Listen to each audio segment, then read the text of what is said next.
Hi everybody, I hope that you're all having a wonderful December so far. I want to talk about fursuiting while being fat. And that might sound a little bit silly to some of you, but to a lot of you, that's probably going to be an actually interesting topic. What is fursuiting like when you're overweight? There are many people like me who have struggled with weight their entire life. And right now, I'm in the process of losing weight and trying to get back to the weight I used to be, which is about 190 pounds.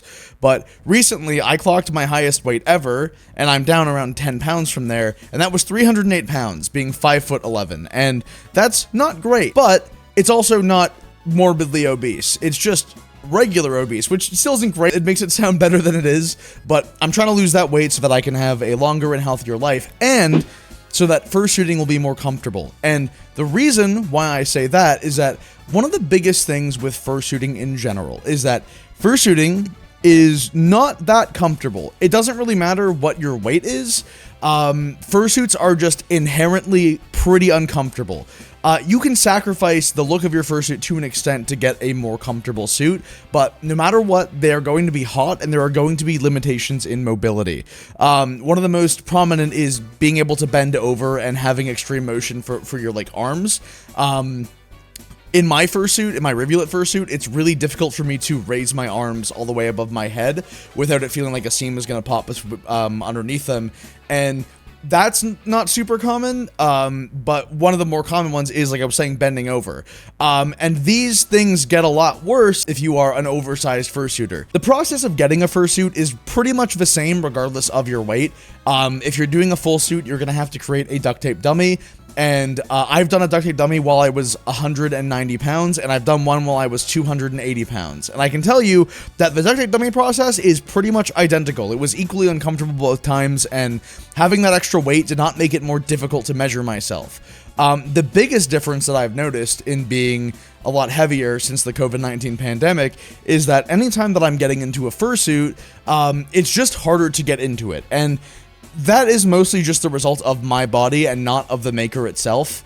I have had around 7 fursuits so far in my lifetime. I know that's a lot, and 4 of them have been full suits. And all of the full suits have been slightly different, but one thing that was consistent was that even from different makers, all of the suits that I got when I was skinnier were a lot easier to get into than the ones when I've been heavier.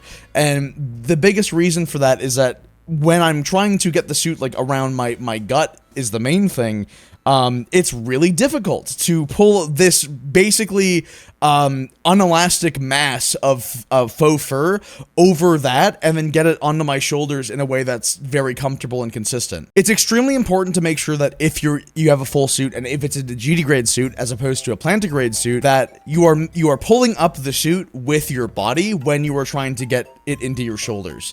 And the number one reason for that is that otherwise you're going to have a lot of weight that is sitting lower than it should be when you're trying to get the suit on, and you will risk bursting a seam.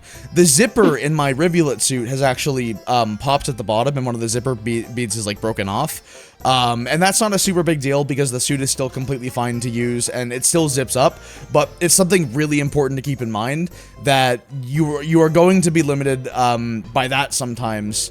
And if you are able to, you should probably get your maker to have your suit have a zipper that is longer than it would be for a lot of other people. But, and as silly as this might sound, there are actually a few upsides to being a plus-size fursuiter, being fat, however you want to word it. And one of the big ones for me personally, and this is going to sound super silly, is that I have found that people really want to give me hugs more than when I was a skinny fursuiter, and that might sound really silly, but the thing is that when you are this giant massive fur, my god, people just see you and they're like, whoa, you look so soft, and because you have more mass, there's more to grab onto when giving a hug, and it's a really silly thing to have noticed, but genuinely, it's something that I found to be quite amusing, and I wouldn't say that it's a pro or a con, it's just something to be mindful of, and it could be the suit itself, but in my experience, people have wanted more hugs in my rivulet suit than in any of my other fursuits. And I'm not sure if that's a suit, but you know, it could be a number of different factors. One other thing to keep in mind too is that if you're in a digitigrade fursuit, it's going to be masking a lot of your weight. And to some people, that's a plus. To other people, they probably don't care that much. For me personally, I saw that as a plus because for a long while, I was really struggling with my body image. And wearing the fursuit has actually been quite nice for me because I think that overall, it does a pretty good job of masking the fact that I've got a really big gut and I want to get that down. But it's something to keep in mind, and personally, it is something that I actually quite like about fursuiting while being overweight. It has helped me with remembering that I do like the way that I look, and that I like the way that I look even more when I do drop that weight. Another thing to keep in mind that's really important if you're going to be fursuiting while being overweight is that you are more susceptible to heat stroke. That's not to say that if you are like a skinny person, you are going to be having a way easier time fursuiting. That's just not true.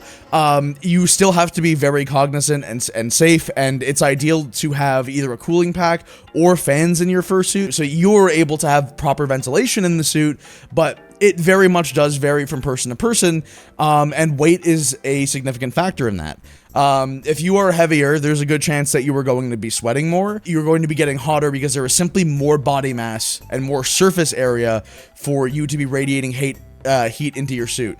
And ultimately, that will result in a higher risk of heat stroke. And not to mention, people who are heavier tend to have a higher risk of heart problems. And heat stroke is really, really bad if you're overweight. It's bad if you're anyway, but it's especially bad if you're overweight. So make sure that you have a handler, and make sure that you are being extra careful when you are shooting. Overall, though, it is something that I've been asked before, and I just want to say that in conclusion, if you're looking to fursuit and you're overweight, don't let that stop you. At the end of the day, if it's a hobby that you care about and you want to have a fun time doing it, I think that the number one most important thing to do is to just simply get into it. If you end up losing a lot of weight, you can always have your suit retailored, or you can have an additional bodysuit made, because usually the bodysuits are, depending on the maker, not one of the more expensive parts to have remade. Usually heads are the most expensive, and like the paws, tail, etc. Those tend to be the more expensive parts if you need to have all of them redone. But a bodysuit, in my experience, has not been too bad. Makers will often be able to tailor them if they're a more skilled maker. If they're a newer maker, they can probably just make you a new one. And I know that that's still expensive, but you should also just be mindful of the fact that, in general, if you are overweight, fursuits are going to be more expensive because you do just need more materials for them. It's not a super significant difference, but it is still a real difference to consider. Most importantly, if you're going to be fursuiting, make sure that you have fun, because that's what this art is about, and I absolutely love it. And just so you guys know, I do plan on doing a bunch more fursuiting videos next year in my new house. Because yes, I'm moving. I'm actually, like, in the process of moving right now. Hey